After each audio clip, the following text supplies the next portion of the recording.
Hello and welcome to the first episode of Steven's Game Breakdown. Now, the first thing I should probably tell you is this is not going to be a video of me having a complete mental breakdown over a game. At least not this episode. So if that's what you came here expecting to see, I'm sorry, but that's just not going to be in the video, at least not this time. Now for the rest of you, this is a video about games. Now the first game I've decided to start with is a game called Drone. Drone is a 1997 2D vertical scrolling shooter. It has some 3D graphics pre-rendered, but I think all it really has is just the ships and the asteroids in the menu. Now it was developed and published by Pixelsplash software and later on by Extreme Games for a secondary release. Now I first played this game when I was a little kid and later on found it on the E-Games Galaxy of Games release CD. For a scrolling shooter, the story is pretty basic. Aliens have penetrated Earth's security system and launched 6 nuclear missiles that they call drones for some reason.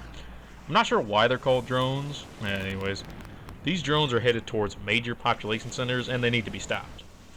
Now, to stop the drones, they launched a bunch of high-performance ships that you control. Yeah, you control one at a time in the game. And they sent these to battle through the aliens and launch a blue probe to latch onto the drone to disarm it. More on that in a minute. Now it says previous attempts to stop them has been thwarted by the massive alien ships escorting each drone. But I get the feeling that if they've breached the Earth security system, then it's pretty obvious the ships you control are the only thing they've sent to take it down. Also, they said they launched several high-performance ships, so they knew they were going to lose it. Yeah, the pilots of these ships know they're on a suicide mission. Unless the ship is unmanned or remote-controlled. I feel like if that was what they called the drone and that was what the game's name was built on, I feel like that would have been a little bit better game. Yeah, it would have been kind of interesting if the whole premise of the game was you control a ship called a drone and go through different levels. But I guess Tyrium kind of beat them to that style. Well, they also kind of just ran out of time, I think. Now, the ship you control is pretty basic. For a scrolling shooter ship, it has 2 main weapons. It has exploding tipped missiles, which I kind of imagine are like bolter rounds from Warhammer 40k. Red stingers, and then the disarming probes. Oh yeah, you also have shields that come up for about 2 seconds, but they don't really do much. They're kind of just there to be there, I guess. And they recharge really slowly, so they're kind of useless. Now when you get blown up, you're just replaced by the next ship. Oh, and also when you blow up, whatever weapon you're holding, you know, like the probe or the stinger, it fires. That's not really too big of a problem until later on. Yeah, every now and then it launches when you don't want it to, or it launches right when you want it to. Now the red stinger, when you fire it, it tracks the enemy. It's supposed to track the enemy ships, but it only does about as much as a scrolling shooter can really show you doing it. I'd be impressed if they managed to set it up to where it would turn around on the screen and come back at you. The blue probe that your ships carry, you're supposed to launch to disarm the drones. Yeah, basically you fire them and they latch onto the drone and sends it a code that basically says that tricks the drone into thinking the mothership has given the disable code. Yeah, I don't know. Taking down a nuclear missile, I don't think the best option is to launch another missile at it. Oh, wait a minute. Now, anyways. Now, a big problem with the probe and stinger is that to bring them up to the same button. So you can pretty much sit there and hit it once and it'll switch back and forth 5 times between the stinger and the probe. Now, when I was playing this game, I used to play with the keyboard, but then I started using the controller because I finally managed to figure out how to get that to work. And it's a little bit easier with a controller, so I imagine any other kind of gamepad would probably be a little bit easier. But yeah, it's fast. It switches back and forth really fast. This game has tuned my reactions to be fairly fast, but this is way too fast. It's not really too big of a deal though. To take down the drones, you just destroy the ships surrounding it, and then fire the blue probe at it. You got a pretty clear path most of the time. Although in the later levels, it gets a little more difficult. Alright, let's talk about the controls. Now, they're pretty basic for a scrolling shooter. They got the arrow keys that move your ship around. The Z button toggles between stinger and probes, and then X fires them. Control fires your main weapon, the exploding tipped missiles. and the bar activates your shields. Oh, also, the L button gives you 9 lives. That's actually pretty handy when you're playing this game, especially when you get to the final bonus level. Hell, even in the last level, it's pretty handy. I remember as a kid, we had a super simple controller, and I could never get it to work for this game. But the controller I bought, I managed to figure out how to get work. Yeah, just a $30 Walmart thing. Now, you can't change the controls for the keyboard, but it does have a configure joystick option, but only works if you have a joystick plugged in. Alright, on to the levels. Now, for the levels, there are 6 levels. You've got the river, the desert, the mountains, the islands, the suburbs, and the city at night. You know, it says the suburbs, but those don't look like suburbs to me. They look more like a rural or modern day deal. Those aren't suburbs. Well, there's 6 levels, but there's technically 7. You've got a bonus level. Now, each level is pretty much the same, except the last one. You shoot at alien ships till the level boss shows up. And each level boss is a little bit different, except the 5th one. They just repeated the first one's boss. Now, to take them down, you have to fire your exploding tip missiles at them to either blast through some plasma, rearrange some kind of complex lock, or just cause a door to open. And then once that hole is open, you fire the red stinger into it and it takes it down. Yeah, the explosions are always kind of fun to look at. Now, the only one that's really different than this is the level 2 boss. I'm not sure what exactly these ships are supposed to be, but there's 2 of them, and they have a laser beam going between them. Now, this laser beam will one-shot you, but your best bet is it takes 2 or 3 stingers to take down each one. Sometimes, for some reason, it takes only 1 to take down the first one and 2 or 3 to take down the next one.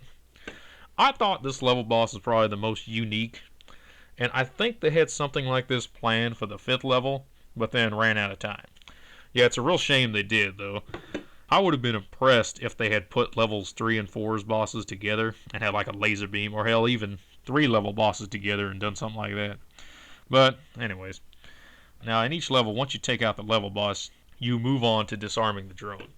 Now, this is somewhat easy to do for the first 3 levels, but you pretty much shoot down the surrounding ships that are surrounding the drone, and before more are able to recreate a circle around it, you fire a blue probe to disarm it. Now, you have to be careful doing this, because if you hit the drone with anything except the blue probe, you will destroy it and blow it up. Which, they don't really specify if that's bad or good, but if you blow up 1 or more of the drones throughout the game, you don't get to face the bonus level. Now, the last 2 levels are more of a challenge for this, because the ships surrounding it are more than one-shot ships, unlike the rest of them. But they're a little bit easier to take out when they're circling like this with your main weapon.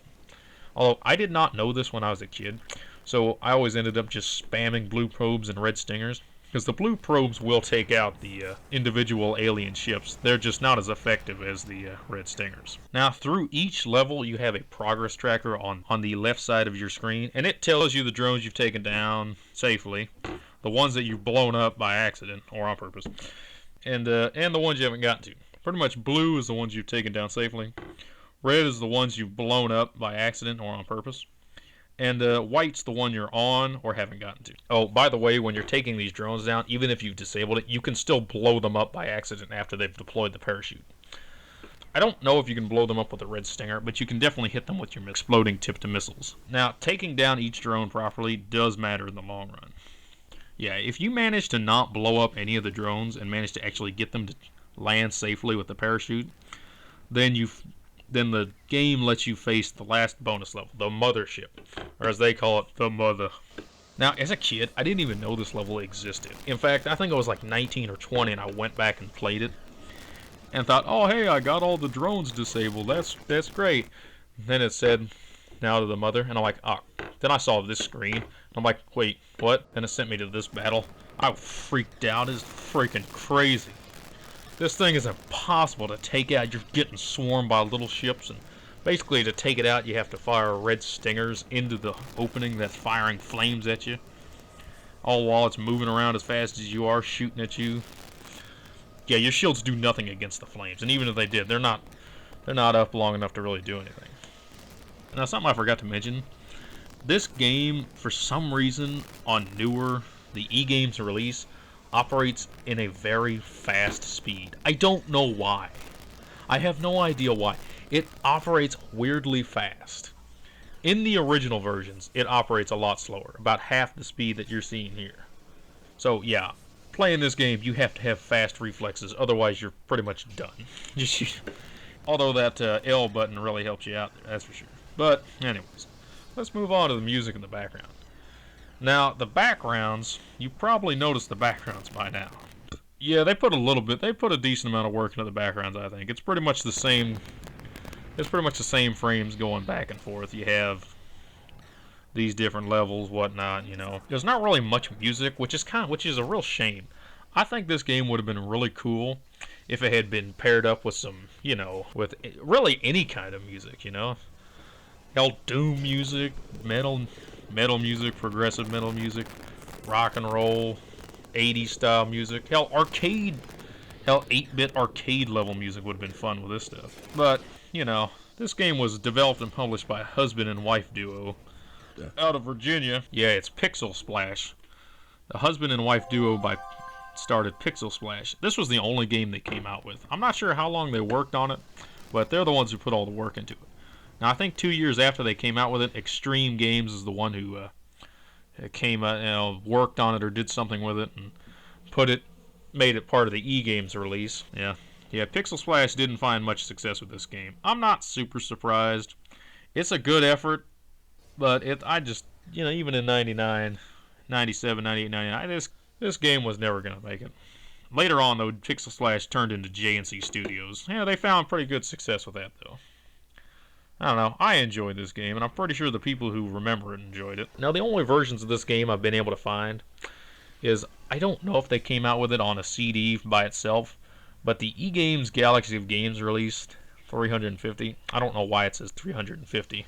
There's not 350 games on here. Anyways, that's a copy I have and that I've been able to find. This game is also free to download through Abandonware. You can find a version of it to play online, but it's the slow version, the original version. And I don't know, it's just not the same. Although, playing that version, your shields do seem to make more sense. I think this game would have done a lot better if it had come out 10 years before it did. Yeah, it would have been a pretty interesting concept back in '87, that's for sure. Just walk into an arcade and see something that says Drone, D-R-O-N-E, on top of a big arcade and a little control. Walk over there. But, oh yeah, I forgot. This game has scoring. Now, I don't know why they put scoring in this game. It's one of the few scrolling shooter games I've found where the scoring doesn't seem to matter all that much. But it does just let you see how good you are with the controls, I guess. Yeah, anyways. Yeah, so that's pretty much it. That's Drone. It's a game that somebody clearly put a decent amount of work into, but obviously not enough. But that's not to say it's a bad game. I thought it was a good. If you're watching this video and think this game is dumb, well, you should go play it for yourself. Go out and find the fast version and play it for yourself. I'm going to challenge you to play this game. Oh well. Well, if you made it to the end, thanks for watching, and stay tuned for the next episode, which will have the most unique design system for basic units. Oh, and lasers. Yeah, not that many lasers, but it will be lasers.